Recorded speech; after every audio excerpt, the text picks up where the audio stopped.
नमस्कार साथियों, आप सबका पुनः स्वागत है श्रद्धा वेद पुराण में। तो आज हम लोग डिस्कस करने वाले हैं श्रीमद् भगवद गीता अध्याय 4 श्लोक अर्थ 18। इससे पहले हम लोगों ने दोनों ही चैनल में श्रद्धा एस्ट्रो ज्योतिष, श्रद्धा वेद पुराण में श्रीमद् भगवद गीता के 3 अध्याय के सभी श्लोक अर्थ सरल हिंदी भाषा में अपलोड कर दिए हैं। आप में से कोई भी व्यक्ति भगवद गीता को सरल हिंदी भाषा में सीखना चाहता है, आप हमारे चैनल में जाएं, जहां आपको भगवद गीता नाम से प्लेलिस्ट मिलेगी और अलग अलग श्लोकों का सरल हिंदी अर्थ आपको मिल जाएगा। तो शुरुआत करते हैं।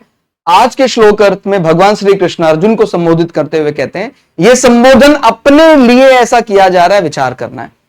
जो मनुष्य, यानी भगवान अर्जुन को समझा रहे हैं या कह रहे हैं हमें समझा रहे हैं, तो क्या बोल रहे हैं? जो मनुष्य कर्म में अकर्म देखता है और जो अकर्म में कर्म देखता है, वह मनुष्यों में बुद्धिमान है।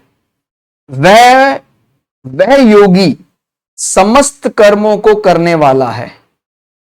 ठीक हो गया। इससे पहले वाले श्लोकों को अगर आप देखेंगे तो सही अर्थ समझ पाएंगे कर्म का, अकर्म का, विकर्म का। वो हमने इससे पहले वाले श्लोक में अच्छे से एक्सप्लेन किया। अभी के लिए इतना ही बताएं, जो भी कर्म बिना आसक्ति के किया जा रहा है, करना पूरे अनुशासन के साथ ही है।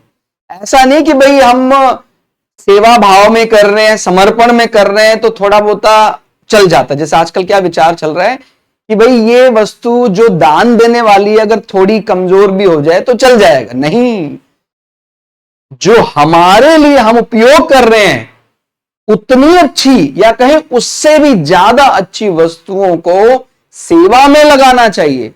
और अगर आपके मन में यह आ जाए कि नहीं, सेवा में या दान के लिए वो वस्तु निकाली जाए जो मेरी दृष्टि से निष्कृष्ट है, माने वो ज्यादा उपयोगी नहीं है, तो फिर वो व्यक्ति ट्रैप में फंस गया। इसलिए ध्यान रखना है, अकर्म को इस भावना से नहीं देखना है कि भाई जिसमें मन नहीं लग रहा है। ध्यान से समझना है, मन पूरा लगाना है, अनुशासन में ध्यान रखना है, मन कहां नहीं लगाना है। जब हम कर्म कर रहे हैं जैसे एक होता है वो काम को करने का तरीका। भाई काम को जैसे अब एक फौजी की दृष्टि से समझें, जैसे कोई उसने कोवर्ट ऑपरेशन चलाया, कोई ऐसा फौजियों ने कोई ऐसा ऑपरेशन चलाया या कोई इंटेलिजेंस एजेंसी ने कोई ऐसा ऑपरेशन चलाया, किसी दूसरे कंट्री में घुसकर वहां के जो कुछ ऐसा शत्रु षड्यंत्र कर रहे थे उनको निस्तो नाबूद करना है। तो ध्यान रखना, उनका ध्यान केवल जो ऑपरेशन है उस पर होना चाहिए, बजाय कि ऑपरेशन के बाद हमें क्या क्या ऑफरिंग मिलेंगी। हो सकता है हमारा नाम पूरा विश्व ले, हमारे राष्ट्र का राष्ट्रपति, हमारे राष्ट्र का प्रधानमंत्री हमको पुरस्कार सम्मानित करे, हमें परमवीर चक्र मिले। अगर ऐसा विचार अभी करने लग जाएंगे तो ऑपरेशन ही कामयाब शायद ना हो पाए। लेकिन उस ऑपरेशन को तो अच्छे से समझना ही पड़ेगा ना।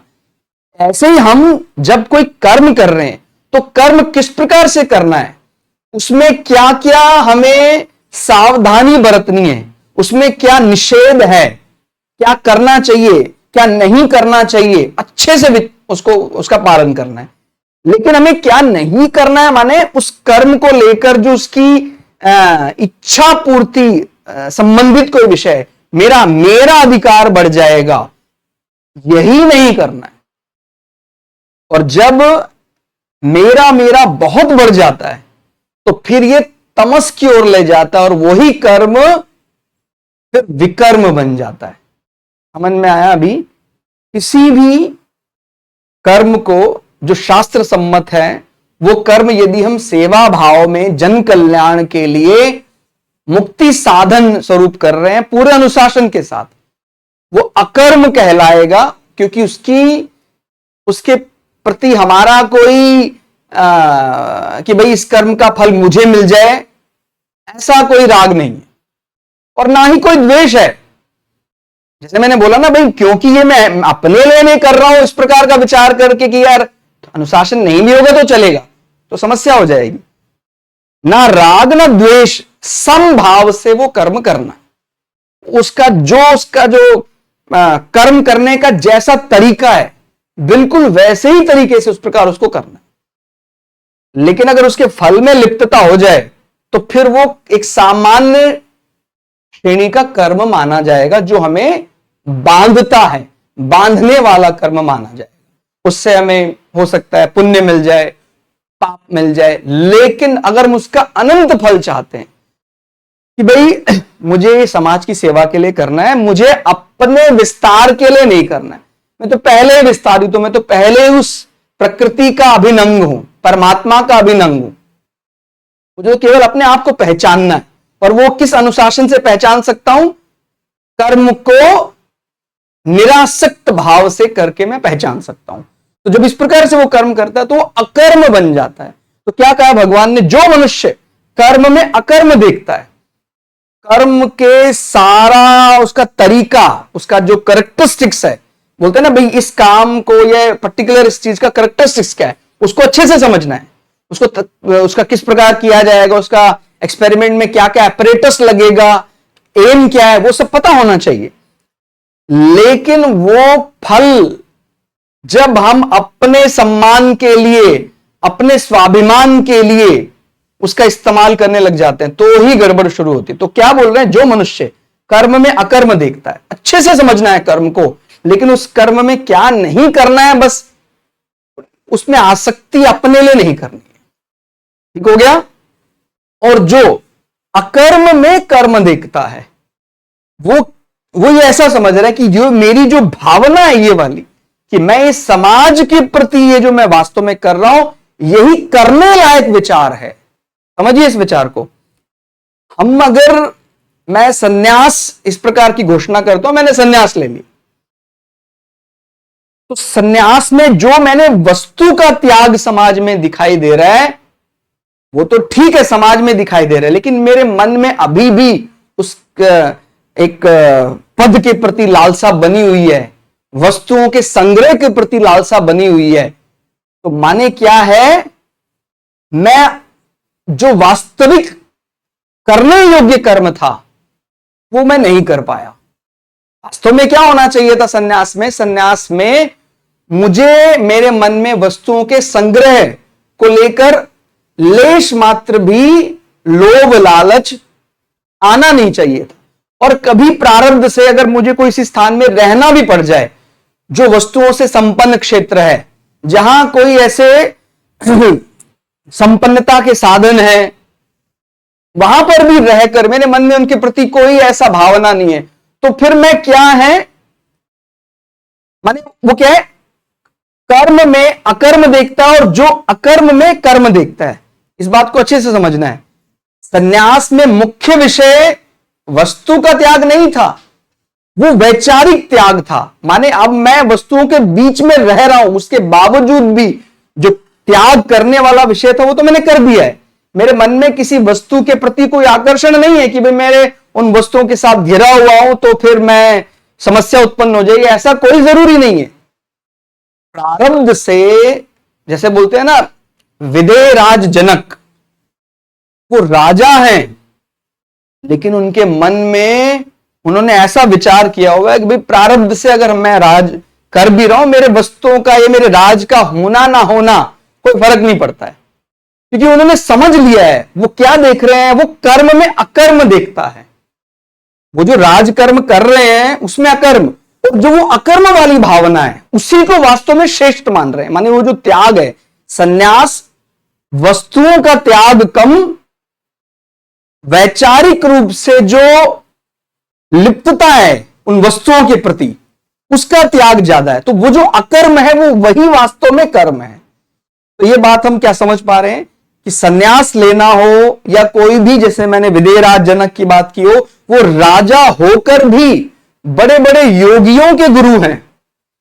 बोलते सुखदेव जी महाराज, जिनके शरीर पर एक कपड़ा भी नहीं है, सुखदेव जी महाराज को उनके पिता श्री वेदव्यास जी ने बोला आपके गुरु बनने के लायक जो महान पुरुष हैं वो तो विदेहराज जनक ही हैं, तो जाइए आप विदेहराज जनक से आप दीक्षा लीजिए और कृपा कर दी उन्होंने तो कल्याण हो जाएगा। कितनी बड़ी बात।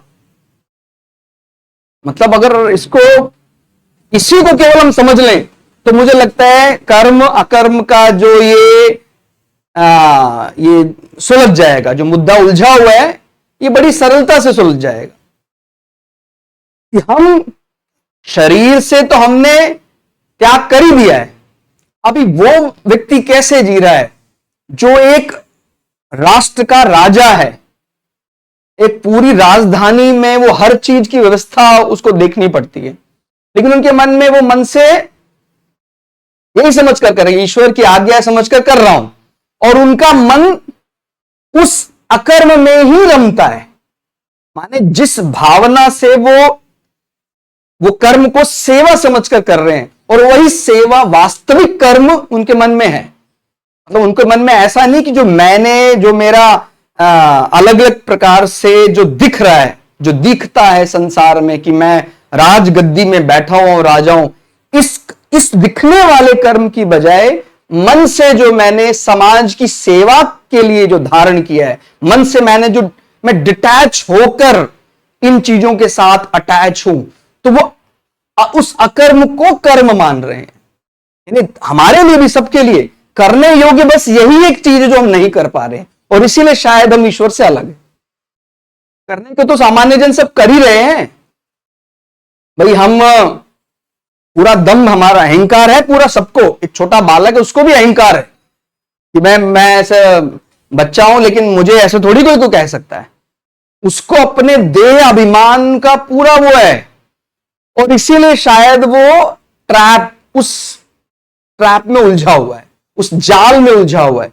और जैसे ही वो उस कर्म को, जिसको लग रहा है कि नहीं वास्तव में तो यही है, कर्म को मुझे अपने लिए करना चाहिए, मेरा स्वाभिमान, मेरा अहंकार बढ़ना चाहिए, मेरा दम्भ बढ़ना चाहिए, उस दम्भ को पोषित करता रहता है।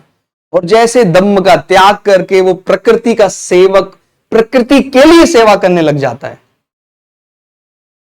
उस कर्म में वो अकर्म को ही श्रेष्ठ मानने लग जाता है, तो उसका उद्धार हो जाता है।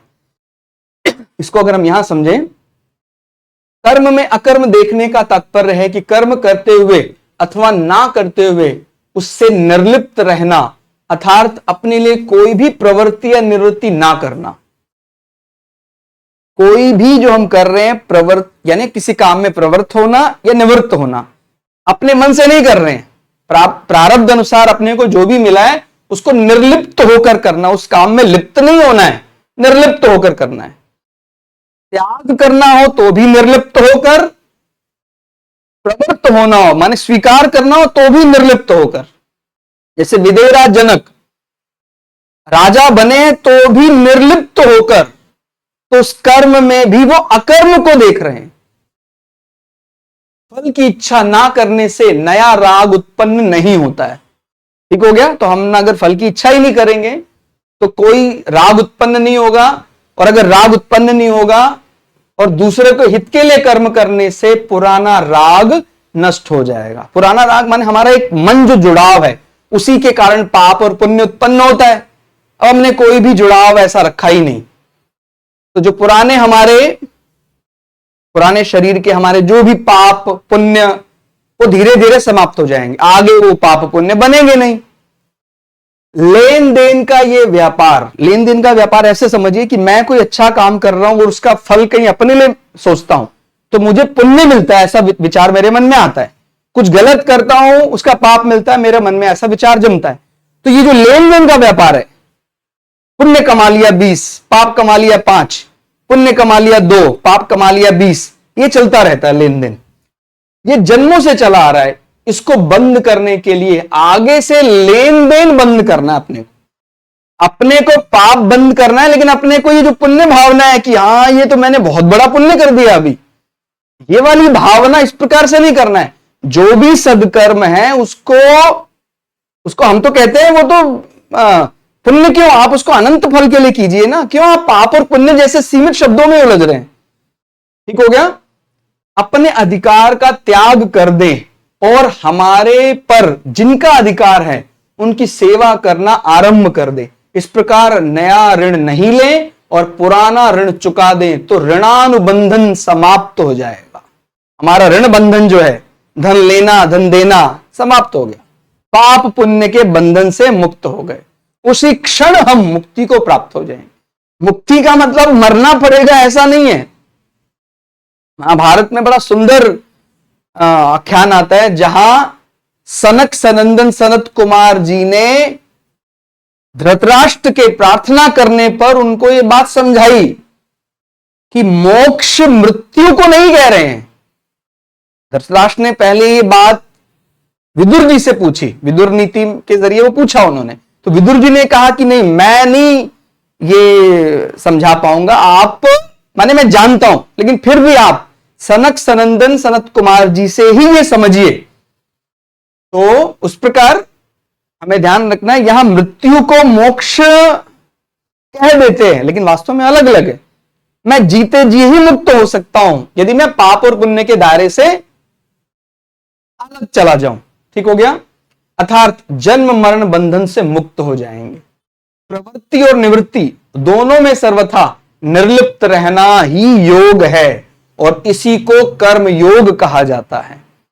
चाहे मैं किसी कार्य में प्रवृत्त हूं, किसी कार्य को मैं निवृत्ति से निवृत्ति यानी बंधन छोड़ दूं उसको, दोनों में ही जो जरूरी चीज है वो है निर्लिप्त।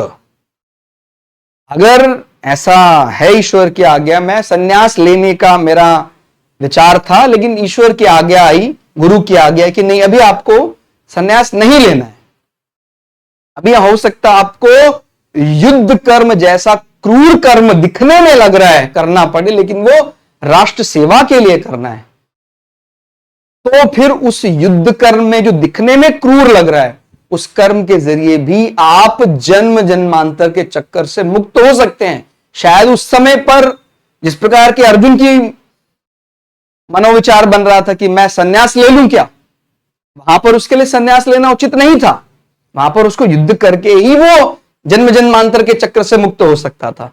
इसी प्रकार हमारे जीवन में भी कभी ऐसी परिस्थिति आ जाए, यदि हमें ऐसा लग रहा था कि मैं अभी सन्यास लूंगा लेकिन ईश्वर की आज्ञा आई कि नहीं अभी आप सन्यास ना लीजिए, आपको ये दिखने में ऐसा लग रहा है क्रूर कर्म है, लेकिन वो क्रूर कर्म समाज की सेवा के लिए आपको करना चाहिए। और अगर वो क्रूर कर्म आप कर लें, माने राष्ट्र के हित के लिए आपको कोई ऐसा राष्ट्र के लोगों की जान बचाने के लिए किसी युद्ध में जाना पड़े, तो आप यदि वो युद्ध कर्म कर लेते हैं तो आप वो युद्ध कर्म से ही जन्म जन्मांतर के चक्कर से मुक्त हो सकते हैं, क्योंकि वो अपने लिए नहीं कर रहे हैं, सेवा भाव रूप कर रहे हैं। तो आज के श्लोक अर्थ में फिलहाल इतना ही।